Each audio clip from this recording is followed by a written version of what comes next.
যখনই মানুষ নামাজে দাঁড়ায় আল্লাহ পাক তার দিকে দৃষ্টি নিবদ্ধ করে, এবং যখন মানুষ এদিক ওদিক তাকানো শুরু করে নামাজে আল্লাহ পাক মুখ ঘুরিয়ে নেন। হ্যাঁ, নামাজে ওই যে আমরা যে ডিজিটাল নামাজ পড়ি না, এখন ডিজিটাল মানে 4 রাকাত নামাজ 4 মিনিটে শেষ। এক রুকু করলে সেজদা পাওয়া যায় না, সেজদার তাসবিহ পড়লে আবার এদিকে দেখা যায় যে দ্বিতীয় সেজদায় চলে গেছে অলরেডি ওঠার আগে। অনেক ক্ষেত্রে ইমাম সাহেবরাও খুব দ্রুত নামাজ পড়ান, অনেক দ্রুত পড়ান। এত দ্রুত নামাজ পড়াবেন কেন? নামাজ জামাতে পড়লে সংক্ষিপ্ত করতে বলা হয়েছে, কিন্তু এত দ্রুত তো পড়তে বলা হয়নি। এখনো দেখবেন মক্কা মদিনায় গিয়ে নামাজ দেখবেন, মাশাআল্লাহ, নামাজটা তাদের মাশাআল্লাহ এটার প্রশংসা না করলে হকাতা হবে না। নামাজটা অসাধারণ, ধীর স্থির ভাবে ফজরের নামাজ 20 মিনিট 15 মিনিট 20 মিনিট পড়াচ্ছে নামাজ, রিল্যাক্স। নামাজে দাঁড়ালে চমৎকার তেলাওয়াত হচ্ছে, আপনি ভুলে যাচ্ছেন নিজেকে। তেলাওয়াত হবে চমৎকার, এবং সবচেয়ে ভালো যিনি তেলাওয়াত করতে পারেন তাকে নামাজে দিতে হবে। রিল্যাক্সে নামাজ পড়বে। ক্ষেত্র বিশেষে আপনি শর্ট করতে পারেন, কিন্তু সব সময় কেন আমরা 4 রাকাত নামাজ 3 মিনিটে শেষ করে দিব?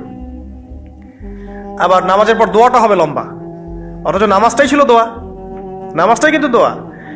এখন সেজদায় আমরা যদি কান্নাকাটি করতে না শিখি, আল্লাহর সামনে আমি মাথা নত করেছি, এখানে নিজের মনের যত আবেগ আকুতি দোয়া এগুলো আল্লাহর সামনে ঢেলে না দিতে পারি, এই দোয়া কালাম না শিখি, তাহলে তো নামাজের আধ্যাত্মিকতা অর্জন হলো না। সাহাবীরা কেমন করে নামাজ পড়তেন যে নামাজ পড়ার পরেও তাদের গা থেকে তীর বের করা যায়? কিভাবে তারা নামাজ পড়তেন? তাহলে নবী সাল্লাল্লাহু আলাইহি ওয়াসাল্লাম কিভাবে নামাজ পড়তেন যে নামাজ পড়ার ফলে তার পা মোবারক ফুলে যাইত? 1 রাকাতে তিনি 4 পারা কোরআন তেলাওয়াত করতে পারলেন কিভাবে? তো তাদের নামাজ আর আমাদের নামাজ, আল্লাহ রাব্বুল আলামিন তার রাসূলের মাধ্যমে একটা হাদিসে জানিয়েছেন যে এমনও অনেক নামাজি আছেন, নাউযুবিল্লাহ, আল্লাহ পাক আমাদেরকে তাদের অন্তর্ভুক্ত না করুন, যে নামাজ পড়ার পরে আল্লাহ রাব্বুল আলামিন এই নামাজটাকে ওই নামাজের মুখের উপর নিক্ষেপ করে দেয়, তোমার নামাজের আমার কোনো দরকার নেই। আল্লাহ পাক আমাদেরকে হেফাজত করুন। ধীর স্থির ভাবে পড়েন, রিল্যাক্সে, তারা হওয়ার কিচ্ছু নাই। ওয়ামা খালাকতুল জিন্না ওয়াল ইনসা ইল্লা লিয়াবুদুন, শুধুমাত্র আল্লাহর ইবাদত করার জন্যই তো পৃথিবীতে এসেছি। হোক না দোকানটা 5টা মিনিট পরে খুললে কি হবে? হ্যাঁ, জমিতে যান, জমিতে আধা ঘন্টা পরে গেলে কি হবে? যে আল্লাহ পাক আপনাকে বাঁচিয়ে রাখতে পারেন, সে আল্লাহ পাক আল্লাহর পথে সময় দিলে আপনাকে অফুরন্ত রিজিকও তো দিতে পারেন না? আপনি আল্লাহর হয়ে যান, বাকি সব আল্লাহ আপনার দায়িত্ব নিয়ে নিবে ইনশাআল্লাহ। আপনি নিজে আল্লাহর হয়ে যান, আপনার সবকিছু দায়িত্ব কে নিয়ে নিবে? আল্লাহ নিয়ে নিবে।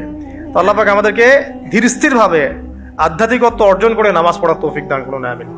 তো দেখুন, আল্লাহকে পাওয়ার সবচেয়ে সেরা মাধ্যম কি? নামাজ। তার আগে বলেছি নবী সাল্লাল্লাহু আলাইহি ওয়াসাল্লামের অনুসরণ।